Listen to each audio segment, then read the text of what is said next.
नमस्ते, सदा वत्सले मातृभूमि, जय हिंद दोस्तों। मैं किशन एक बार फिर से आप सबका स्वागत करता हूं। शुरू करते हैं आज के डिफेंस समाचारों को। चलिए बढ़ते हैं पहले डिफेंस अपडेट की तरफ। दोस्तों, एचएएल ने एक बड़ा कदम उठा दिया है। दरअसल जिस चीज़ की कमी थी अब उस चीज़ को पूरा किया जा रहा है। एचएएल ने अपनी 2023-2024 की अर्निंग रिपोर्ट में कहा है कि एचएएल अब अपनी फोर्जिंग क्षमताओं में महत्वपूर्ण इन्वेस्टमेंट कर रहा है और इस कदम से भारत फाइटर जेट इंजन और एयरफ्रेम के लिए महत्वपूर्ण कंपोनेंट्स बना सकता है। रिपोर्ट्स में कहा गया है कि एचएएल की 20,000 टन की आइसोथर्मल प्रेस और 50,000 टन की हाइड्रोलिक प्रेस खरीदने की योजना है। ये शक्तिशाली प्रेस एचएएल को बड़ी, जटिल और फोर्जिंग बनाने में सक्षम बनाएंगी, जो कि अलग अलग एरोस्पेस कंपोनेंट्स के उत्पादन की प्रक्रिया में काफी महत्वपूर्ण कदम है। यानी कि इस मेगा प्रेस में इन्वेस्टमेंट करना भारत के लिए काफी महत्वपूर्ण हो जाता है और इन प्रेस के जरिए एचएएल F414, AL31F और RD33 इंजनों के लिए फोर्जिंग का उत्पादन करने में सक्षम हो जाएगा। ये इंजन इंडियन एयरफोर्स के मौजूदा फाइटर जेट्स के बेड़े को पावर देते हैं।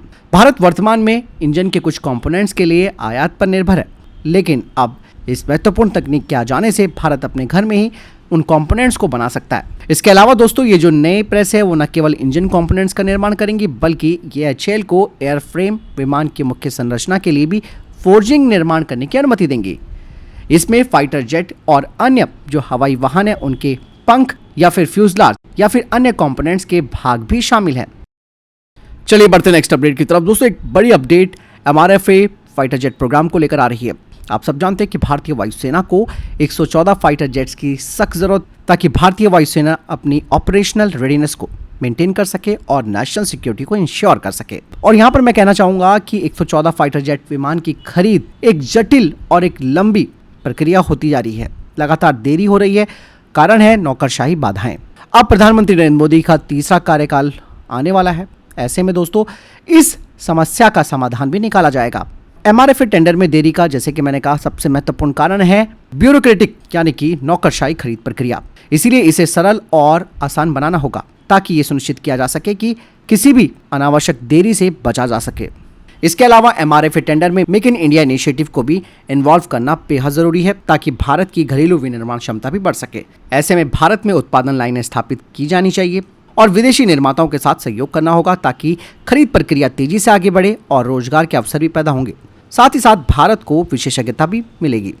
यही नहीं, MRFA का सबसे महत्वपूर्ण जो पार्ट है वो है कॉस्ट एफिशिएंसी और लाइफ साइकिल सपोर्ट। भारतीय वायुसेना को ऐसे विमानों की खरीद पर ध्यान केंद्रित करना होगा जो कि वैल्यू फॉर मनी हो सके। साथ ही साथ इसमें MRO यानी कि मेंटेनेंस, रिपेयर और ओवरहॉल इस टेंडर का महत्वपूर्ण हिस्सा होना चाहिए। इसके अलावा चुने गए फाइटर जेट की जो कॉम्बैट इफेक्टिवनेस है उसे बढ़ाने के लिए मौजूदा इंडियन एयरफोर्स के हथियार प्रणाली और कमांड एंड कंट्रोल सिस्टम के साथ इंटीग्रेट किया जाना चाहिए। हालांकि कुछ लोग कह रहे हैं कि भारत को MRFA फाइटर जेट की बजाय TEDBF और AMCA जैसे जो भारतीय फाइटर जेट्स हैं उन प्रोग्राम्स पर ज्यादा फोकस करना चाहिए, क्योंकि एचएएल के पास अगले 10 सालों के लिए LCA तेजस फाइटर जेट के लिए एक एक्टिव प्रोडक्शन लाइन भी होगी, जिसमें कि लगातार तेजस फाइटर जेट्स बनेंगे। हालांकि यहाँ पर सबसे महत्वपूर्ण पार्ट ये हो जाता है कि हमारा करंट सिचुएशन क्या है और किस तरीके से जो हमारे राइवल्स हैं वो क्या कर रहे हैं। और MRFA की डील होना दोस्तों बेहद जरूरी है, जिसमें कि ये सारे जो पॉइंट्स बताए गए हैं वो इसमें शामिल होने जरूरी हैं और टाइम को लिमिट करना पड़ेगा कि तय समय के अंदर डिसीजन लिए जा सके। चलिए बढ़ते नेक्स्ट अपडेट की तरफ। दोस्तों, तुर्की ने अपने बैराकटर TB3 ड्रोन का एक land based ski jump platform पर इसका परीक्षण किया, जिससे कि ये एयरक्राफ्ट कैरियर से भी ऑपरेट हो सकता है। हालांकि ये भारत के लिए भी एक बड़ी उपलब्धि हो सकती है, क्योंकि भारत का जो आर्चर है और तुर्की का TB3 ये दोनों ही medium altitude long endurance MALE class UAV हैं, जो कि मिलिट्री एप्लीकेशंस के लिए टोही और निगरानी क्षमता प्रदान करते हैं। दरअसल तुर्की की ये उपलब्धि short take off but arrested recovery प्रणाली का उपयोग करके एयरक्राफ्ट कैरियर से मीडियम साइज के ड्रोन लॉन्च करने की क्षमता को प्रदर्शित करना है।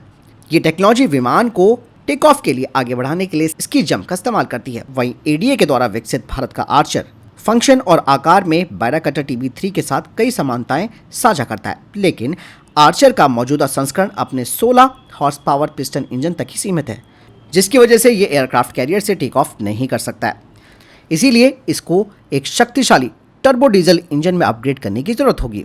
आर्चर 20,000 फीट की ऑपरेशनल ऊंचाई हासिल कर चुका है, जिसमें कि इसकी 22,000 फीट की डिजाइन सीलिंग है। ऐसे में दोस्तों, भारत को न केवल अपने आर्चर का इंजन अपग्रेड करना पड़ेगा, बल्कि इसके एयरफ्रेम के डिज़ाइन को भी अपग्रेड करना होगा, ताकि ये कैरियर बेस्ड ऑपरेशंस कर सके। इससे भारतीय नौसेना की हवाई निगरानी और तो ही क्षमता काफी बढ़ जाएगी।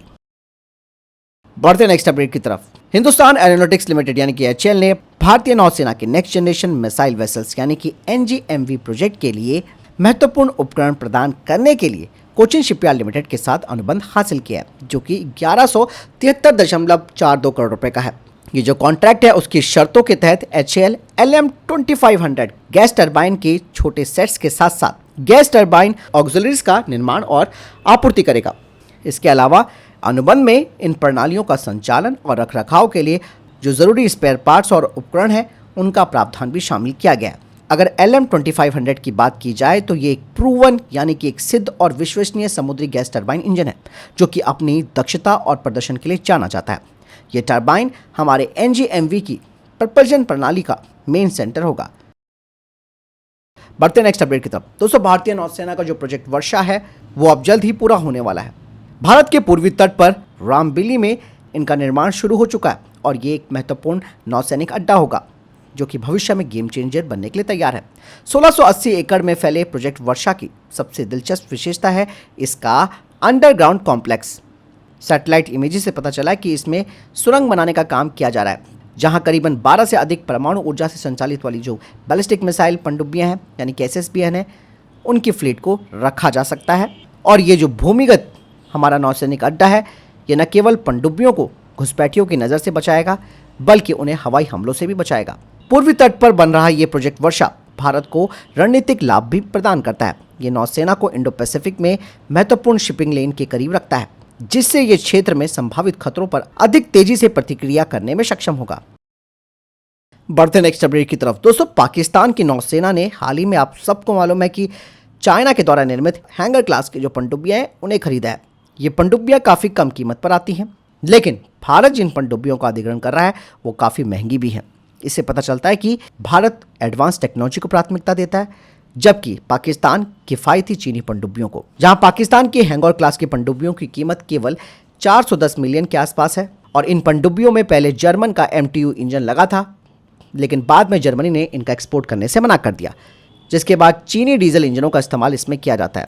इसीलिए इन पनडुब्बियों को अधिक रखरखाव की आवश्यकता होती है। पाकिस्तान को 8 हैंगर क्लास की पनडुब्बियां मिलने जा रही हैं और इससे उसकी पनडुब्बियों की बेड़ी की क्षमता 12 तक हो जाएगी। दूसरी ओर भारत अपनी पनडुब्बियों के लिए एडवांस फीचर्स पर प्राथमिकता दे रहा है और भारत जिन पनडुब्बियों को लेगा उसकी पर यूनिट कॉस्ट करीबन $1 बिलियन के आसपास है, जिसे कि प्रोजेक्ट 75I के तहत लिया जाएगा। ऐसे में दोस्तों पता चलता है कि पाकिस्तान के हैंगौर क्लास की जो पनडुब्बियां हैं उनके बजट के हिसाब से ठीक हैं, लेकिन भारतीय पनडुब्बियों में स्टेल्थ, सेंसर क्षमताएं और हथियार प्रणालियां जैसे कई महत्वपूर्ण फीचर्स होंगे। दरअसल भारत का जो पनडुब्बियों का बेड़ा है वो लगातार कम हो रहा है। आधी पनडुब्बियां करीबन 30 साल पुरानी हैं, इसलिए भारत को जल्द से जल्द P75I पनडुब्बियों के लिए अपने डील को फाइनल करना चाहिए, क्योंकि दोस्तों हमारे पास विशाल महासागर है जहां चाइना और पाकिस्तान की पनडुब्बियां भरी पड़ी हैं। इसलिए भारत के पास पनडुब्बियों की कमी एक जोखिम खड़ा कर सकती है। बढ़ते नेक्स्ट अपडेट की तरफ। दोस्तों, समुद्री निगरानी क्षमताओं को मजबूत करने की दिशा में एक बड़ा कदम उठाते हुए भारत ने क्षितिज X band active electronically scanned array यानी कि ISA रडार तैयार किया। Electronics and radar development establishment यानी कि LRD के द्वारा विकसित किया अत्याधुनिक रडार सिस्टम भारत के समुद्री गश्ती प्रयासों में एक महत्वपूर्ण आधारशिला बनने को तैयार है, जो कि समुद्री गतिविधियों का पता लगाने और निगरानी को बढ़ाएगा। क्षितिज रडार एक उन्नत प्रणाली है जिसे कि बेहतर समुद्री निगरानी के लिए डिजाइन किया गया है। इसमें ISA टेक्नोलॉजी है जो कि पारंपरिक रडार सिस्टम की तुलना में कई फायदे देती है, जिससे कि तेजी से लक्ष्य की पहचान, बेहतर ट्रैकिंग सटीकता और इलेक्ट्रॉनिक काउंटर मेजर्स के लिए अधिक प्रतिरोध शामिल है। क्षितिज रडार का इंटीग्रेशन डॉनियर 228 विमान पर किया जाएगा। बढ़ते नेक्स्ट अपडेट की तरफ। दोस्तों, भारत ने इजराइल के साथ अपनी दोस्ती निभाई और इजराइल जो कि लगातार हथियारों की कमी का सामना कर रहा है, ऐसे में भारत ने इजराइल को हथियार भेज भी दिए। ऐसे में भारत ने इजराइल को हथियार भेज दिए हैं। और आपको मैं बता दूं कि अमेरिका ने इजराइल को हज़ारों बमों की जो सप्लाई करनी थी उन्हें भी रोक दिया था, जिसके बाद इजराइल ने भारत से मदद मांगी। भारत ने एक कार्गो जहाज में करीबन 27 टन गोला बारूद समुद्र के रास्ते इजराइल भेज दिया है। और पिछली बार आपने देखा होगा कि स्पेन ने फिलिस्तीनियों के पक्ष में अपने बंदरगाह पर इसे रुकने की इजाज़त नहीं दी थी।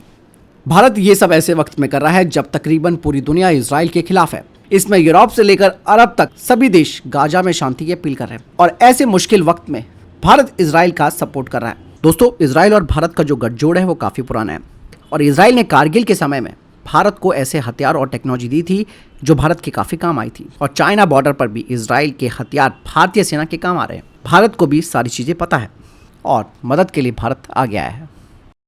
दोस्तों बढ़ते नेक्स्ट अपडेट की तरफ। एक टैंक फायरिंग एक्सरसाइज के दौरान बांग्लादेशी आर्मी को चाइना के द्वारा निर्मित किए गए टाइप 59 जी टैंक कई गड़बड़ियों का सामना करना पड़ा है और इस दौरान बांग्लादेशी सेना का एक क्रू मेंबर उसकी जान चली गई और बाकी 2 घायल हो गए। हालांकि बांग्लादेश ने चाइना पर इसको लेकर एक बड़ा सवाल उठाया, लेकिन चाइना ने इस गेंद को पाकिस्तान की गोद में फेंक दिया और पाकिस्तान पर आरोप लगाया कि पाकिस्तान ने जिस एमुनेशन की सप्लाई की थी इस एक्सरसाइज के लिए वो ही खराब था।